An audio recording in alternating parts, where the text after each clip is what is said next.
Hello friends, welcome to दृष्टि IQ. दोस्तों, आज है 29 नवंबर और आज की इस वीडियो में हम लोग 29 नवंबर से करंट अफेयर्स के जो भी इंपॉर्टेंट क्वेश्चन बनते हैं उन सभी को इस वीडियो के अंदर देखेंगे। तो चलिए शुरू करते हैं। सबसे पहला क्वेश्चन है, 52वें भारतीय अंतर्राष्ट्रीय फिल्म समारोह में किस फिल्म ने गोल्डन पीकॉक अवार्ड जीता है? तो क्या होगा इसका आंसर? इसका आंसर होगा ऑप्शन डी, यानी कि ring wandering.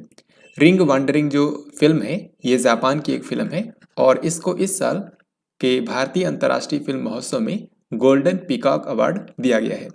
Golden peacock award जो है ये बेस्ट फिल्म को दिया जाता है, यानी कि भारतीय अंतर्राष्ट्रीय फिल्म समारोह में जो बेस्ट फिल्म का अवार्ड होता है उसी को बोलते हैं गोल्डन पीकॉक अवार्ड। और ये इस बार दिया गया है जापान की फिल्म को जिसका नाम है रिंग वांडरिंग। तो अभी हाल ही में जो 52वां भारतीय अंतर्राष्ट्रीय फिल्म समारोह आयोजित किया गया था ये 20 से लेकर के 28 नवंबर तक आयोजित किया गया, यानी कि अब ये संपन्न हो चुका है। और इसका आयोजन अगर आपसे पूछे कहाँ पर हुआ था तो इसका आयोजन किया गया था गोवा की राजधानी पणजी में। तो इसमें एक तो मैंने आपको बताया कि जापान की जो फिल्म है रिंग वांडरिंग इसको मिला है बेस्ट फिल्म यानी कि गोल्डन पीकॉक अवार्ड। और इसके बाद दो और अवार्ड आपको याद रखने हैं जिनको सिल्वर पीकॉक अवार्ड मिलता है। एक तो बेस्ट एक्टर मेल के लिए और एक बेस्ट एक्टर फीमेल के लिए। तो बेस्ट एक्टर मेल का जो अवार्ड है ये इस बार दिया गया है जितेंद्र जोशी को। भारत के ही व्यक्ति हैं जितेंद्र जोशी। इनको मिला है बेस्ट एक्टर का अवार्ड और बेस्ट एक्ट्रेस का अवार्ड दिया गया है स्पेन की एक्ट्रेस जिनका नाम है एंजेला मोलिना। Angela Molina. तो ये आपको 3 अवार्ड्स याद रखने हैं। बाकी 2 स्पेशल अवार्ड भी दिए गए हैं वो आपको पता है। लाइफ टाइम जो सत्यजीत रे के नाम पर लाइफ टाइम अचीवमेंट अवार्ड है ये इस बार दिया गया है 2 फिल्म डायरेक्टर्स को। एक तो हैं स्तेवान साबो जो कि हंगरी के फिल्म डायरेक्टर हैं और दूसरे व्यक्ति हैं मार्टिन स्कॉर्सेज़ी, ये अमेरिका के फिल्म डायरेक्टर हैं। और इस बार जो Indian film personality of the year का पुरस्कार होता है ये इस बार दिया गया है हेमा मालिनी और प्रसून जोशी को। तो ये सारे अवार्ड्स जो हैं इस बार के अंतर्राष्ट्रीय फिल्म समारोह के बारे में आपको ध्यान रखना है। राष्ट्रीय कैडेट कोर यानी कि एनसीसी ने किस दिन अपनी स्थापना की 73वीं वर्षगांठ मनाई? एनसीसी के बारे में आप सभी जानते होंगे, इसको बोलते हैं नेशनल कैडेट कोर। और ये भारत के अंदर युवाओं को मिलिट्री ट्रेनिंग प्रोवाइड करता है। स्कूल और कॉलेजेस के जो छात्र हैं वो अपनी स्वेच्छा से एनसीसी के जरिए मिलिट्री ट्रेनिंग ले सकते हैं, यानी कि सैन्य प्रशिक्षण प्राप्त कर सकते हैं। तो एनसीसी ने हाल ही में अपनी 73वीं वर्षगांठ मनाई है 28 नवंबर 2021 को। सो इस क्वेश्चन का हमारा आंसर होगा ऑप्शन नंबर डी। एनसीसी की स्थापना हुई थी 1948 में। इसका मुख्यालय नई दिल्ली में स्थित है और इसके इस समय जो डायरेक्टर जनरल हैं ये कुछ ही महीनों पहले बने थे। तो एनसीसी के नए डायरेक्टर जनरल बने हैं लेफ्टिनेंट जनरल गुरबीर पाल सिंह। तो इनका नाम याद रखिएगा, गुरबीर पाल सिंह। महाराष्ट्र सरकार ने कोविड महामारी के कारण जान गंवाने वाले लोगों के परिवारों को कितनी अनुग्रह राशि देने की घोषणा की है? तो महाराष्ट्र के अंदर जिन भी लोगों ने कोविड-19 महामारी के चलते अपनी जान गंवाई है ऐसे लोगों के परिवारों को महाराष्ट्र की सरकार के द्वारा 50-50 हजार रुपए दिए जाएंगे। तो इस क्वेश्चन का आंसर होगा ऑप्शन नंबर डी। महाराष्ट्र के मुख्यमंत्री हैं उद्धव ठाकरे और इनकी पार्टी का नाम है शिवसेना। साथ ही यहाँ के इस समय राज्यपाल हैं भगत सिंह कोश्यारी। हाल ही में किस भाषा के प्रख्यात कवि सनंत तांती का निधन हो गया है? तो सनंत तांती जो हैं ये भारत के मशहूर कवि थे और ये असमिया भाषा के कवि थे। सो यहाँ पर हमारा आंसर होगा ऑप्शन सी। इनका जन्म असम में ही हुआ था। तो ये असमिया भाषा के मशहूर कवि थे और साल 2018 में इनको भारत सरकार के द्वारा साहित्य अकादमी पुरस्कार से सम्मानित किया गया था। साहित्य अकादमी अवार्ड जो है ये आप जानते हैं भारत सरकार की ही साहित्य अकादमी के द्वारा प्रदान किया जाता है। तो 2018 में असमिया भाषा के लिए इनको साहित्य अकादमी पुरस्कार दिया गया था। तो अभी हाल ही में इनकी डेथ हो गई है। हाल ही में ब्रिक्स फिल्म महोत्सव का 6ठा संस्करण किस शहर में आयोजित किया गया? तो इस बार आपको पता है ब्रिक्स की मेजबानी मिली है भारत को। ब्रिक्स में आप जानते हैं 5 कंट्रीज आते हैं, ब्राजील, रसिया, इंडिया, चाइना और साउथ अफ्रीका। तो इस बार ब्रिक्स का मेजबान है इंडिया। तो इसीलिए इंडिया में ही ब्रिक्स फिल्म महोत्सव का इस बार आयोजन किया गया है जो कि इसका 6ठा संस्करण था। तो इसका आयोजन कहाँ पर किया गया? इस बार इसका आयोजन किया गया है गोवा की राजधानी पणजी में। और अभी आपको याद आया होगा कि मैंने आपको बताया कि इस बार जो 52वां भारतीय अंतर्राष्ट्रीय फिल्म समारोह था यानी कि international film festival of India, इसका आयोजन किया गया था गोवा की राजधानी पणजी में। और क्योंकि मैंने आपको ये भी बताया था कि इस बार के 52वें भारतीय अंतर्राष्ट्रीय फिल्म समारोह में फोकस कंट्री बनाया गया था ब्रिक्स कंट्रीज को। ऐसा इसलिए किया गया था क्योंकि इस बार भारत ब्रिक्स का मेजबान था और इन दोनों को एक साथ ही आयोजित करने के लिए इस बार फोकस कंट्री बनाया गया था ब्रिक्स कंट्रीज को। तो इसमें स्पेशली ब्रिक्स कंट्रीज की जो फिल्में हैं उनको भी यहाँ पर इस बार के भारतीय अंतर्राष्ट्रीय फिल्म समारोह में दिखाया गया।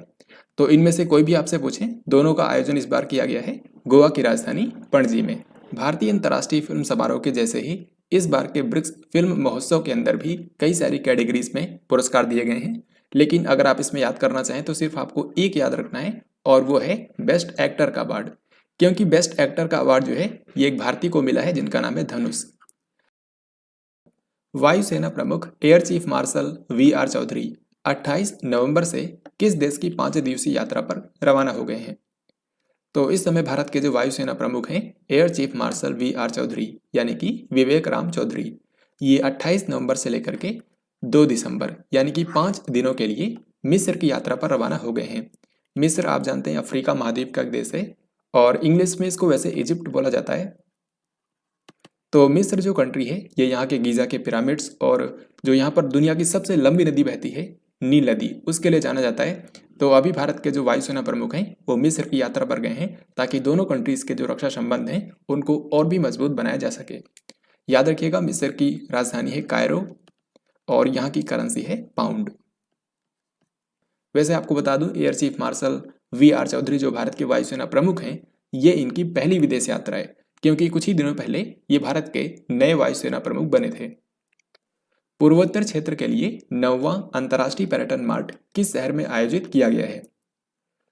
तो अंतर्राष्ट्रीय पर्यटन मार्ट यानी कि जो इंटरनेशनल टूरिज्म मार्ट होता है इसका आयोजन भारत के पर्यटन मंत्रालय के द्वारा किया जाता है। भारत का जो पर्यटन मंत्रालय है ये भारत के पूर्वोत्तर क्षेत्र में पर्यटन को बढ़ावा देने के लिए अंतर्राष्ट्रीय पर्यटन मार्ट का आयोजन हर साल करता है। इस बार इसका 9वां संस्करण है। तो इसका आयोजन कहाँ पर हो रहा है? इसका आयोजन किया गया है नागालैंड की राजधानी कोहिमा में। ये 3 दिनों तक ये जो कार्यक्रम है आयोजित किया गया 27 से लेकर के 29 नवंबर तक, यानी कि आज इस कार्यक्रम का आखिरी दिन है। तो आपको ध्यान रखना है कि इस बार 9वां अंतर्राष्ट्रीय पर्यटन मार्ट नागालैंड की राजधानी कोहिमा में आयोजित किया गया है और इसका उद्घाटन किया था नागालैंड के जो इस समय मुख्यमंत्री हैं नेफियो रियो और भारत के पर्यटन राज्य मंत्री हैं अजय भट्ट। दोनों लोगों ने संयुक्त रूप से इसका उद्घाटन किया था। नीति आयोग के द्वारा जारी बहुआयामी गरीबी सूचकांक के अनुसार भारत का सबसे गरीब राज्य कौन सा है? तो दोस्तों आपने एक इंडेक्स के बारे में सुना होगा, global multi dimensional poverty index यानी कि वैश्विक बहुआयामी गरीबी सूचकांक, और वैश्विक स्तर पर इसको जारी किया जाता है यूनाइटेड नेशन डेवलपमेंट प्रोग्राम के द्वारा। तो उसी तरीके से अब भारत में भी बहुआयामी गरीबी को मापने के लिए नीति आयोग ने पहली बार बहुआयामी गरीबी सूचकांक जारी किया है यानी कि मल्टी डायमेंशनल पॉवर्टी इंडेक्स। तो इस इंडेक्स के अनुसार भारत का जो सबसे गरीब राज्य है ये है बिहार। दोस्तों इस इंडेक्स के अंदर 2 कैटेगरी बनाई गई है, भारत के राज्यों की और भारत के यूनियन टेरिटरीज की। अगर हम राज्यों के अंदर बात करें तो भारत का सबसे गरीब राज्य बना है बिहार, क्योंकि बिहार की लगभग 52% जो पॉपुलेशन है ये बहुआयामी गरीबी में जी रही है। फिर इसके बाद नंबर 2 पर है झारखंड, यानी कि भारत का दूसरा सबसे गरीब राज्य है झारखंड, क्योंकि यहाँ की लगभग 42% पॉपुलेशन जो है ये मल्टी डायमेंशनल पॉवर्टी के अंदर है। और भारत का जो तीसरा सबसे गरीब राज्य है वो है उत्तर प्रदेश, लगभग 38%। इसके बाद अगर हम ऐसे ही देखें तो राज्यों के अंदर सबसे नीचे है केरला, क्योंकि केरला की केवल 0.71% पॉपुलेशन ही बहुआयामी गरीबी में जी रही है, यानी कि केरल जो है ये भारत का सबसे कम गरीब राज्य है। इसी तरीके से अगर हम यूनियन टेरिटरीज की बात करें यानी कि भारत के जो केंद्र शासित प्रदेश हैं तो उसमें नंबर 1 पर यानी कि भारत का जो सबसे गरीब यूनियन टेरिटरी है वो है दादरा और नगर हवेली।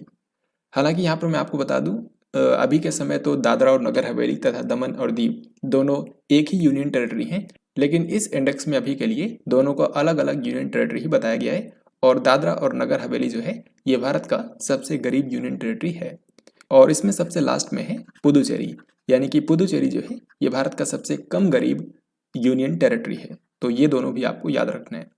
नीति आयोग की अगर हम बात करें जिसने इसको जारी किया है तो इसके बारे में आपको पता है, ये भारत का एक थिंक टैंक है, इसको योजना आयोग के स्थान पर लाया गया था। इसमें जो अध्यक्ष होते हैं वो भी देश के प्रधानमंत्री ही होते हैं। तो इसके इस समय अध्यक्ष हैं प्रधानमंत्री नरेंद्र मोदी, बाकी इसके उपाध्यक्ष हैं राजीव कुमार और इसके सीईओ हैं अमिताभ कांत। तो इन सभी लोगों के बारे में आपको ध्यान रखना है।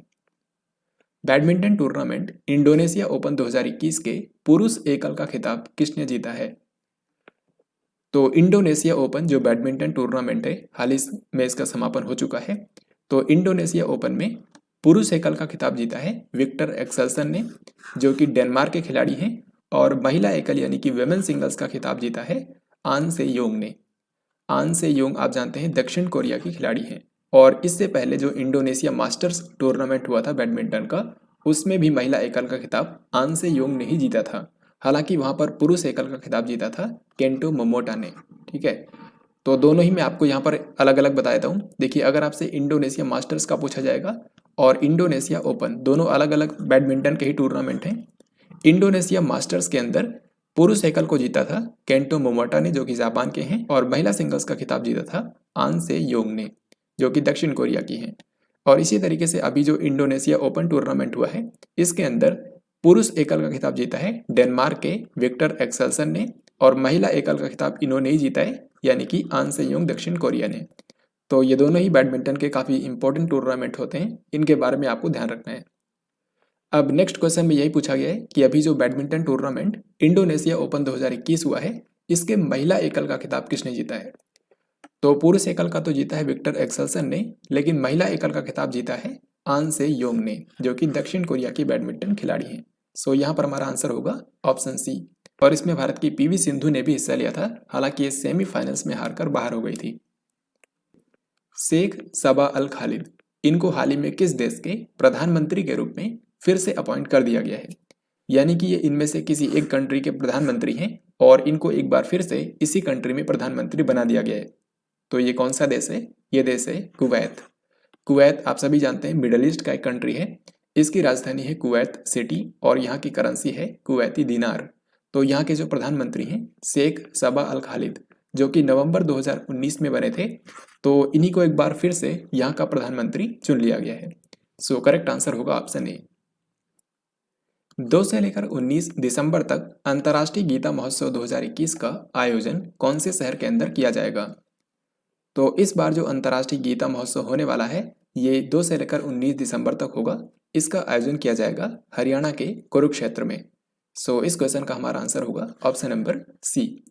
दोस्तों, इस बार के अंतर्राष्ट्रीय गीता महोत्सव में एक खास चीज ये भी होगी कि इस बार 56,800 विद्यार्थियों के द्वारा भगवत गीता के 18 श्लोक का उच्चारण किया जाएगा। यानी कि इस बार के अंतर्राष्ट्रीय गीता महोत्सव में एक साथ 56,800 विद्यार्थी जो हैं ये 18 श्लोक का उच्चारण करेंगे। तो ये आपसे एग्जाम में पूछा जा सकता है कि अंतर्राष्ट्रीय गीता महोत्सव 2021 कहाँ पर होगा? इस बार इसका आयोजन किया जाएगा हरियाणा के कुरुक्षेत्र में। तो अभी देखते हैं पिछले दिन का क्वेश्चन। यहाँ पर मैंने आपसे पूछा था कि हाल ही में किस देश ने दुनिया का पहला बिटकॉइन शहर बनाने की घोषणा की है? तो दुनिया का पहला बिटकॉइन शहर बनाएगा अल सल्वाडोर। अल सल्वाडोर के जो राष्ट्रपति हैं नायब बुकेले, इन्होंने हाल ही में अनाउंस किया था कि ये देश के अंदर दुनिया का पहला बिटकॉइन शहर बनाएंगे। अब यहाँ पर मैं आपको आज का क्वेश्चन देता हूँ, जिसका राइट आंसर आप सभी को कमेंट बॉक्स में लिखकर बताना है। यहाँ पर क्वेश्चन ये है कि अंतर्राष्ट्रीय क्रिकेट परिषद यानी कि आईसीसी ने किसे अपना नया मुख्य कार्यकारी अधिकारी अपॉइंट किया है? तो सिंपली आपको बताना है आईसीसी के नए सीईओ कौन बन गए हैं। यहाँ पर आपके ऑप्शंस हैं। तो आज की इस वीडियो में हम लोगों ने 29 नवंबर 2021 से करंट अफेयर्स के जो भी इंपॉर्टेंट क्वेश्चन हो सकते थे उनको हम लोगों ने यहाँ पर कवर किया है। आई होप आपको ये वीडियो पसंद आया होगा, और अगर आपको ये वीडियो पसंद आया है तो इस वीडियो को लाइक और शेयर जरूर करें। हम मिलेंगे नेक्स्ट वीडियो के अंदर, तब तक के लिए जय हिंद, वंदे मातरम।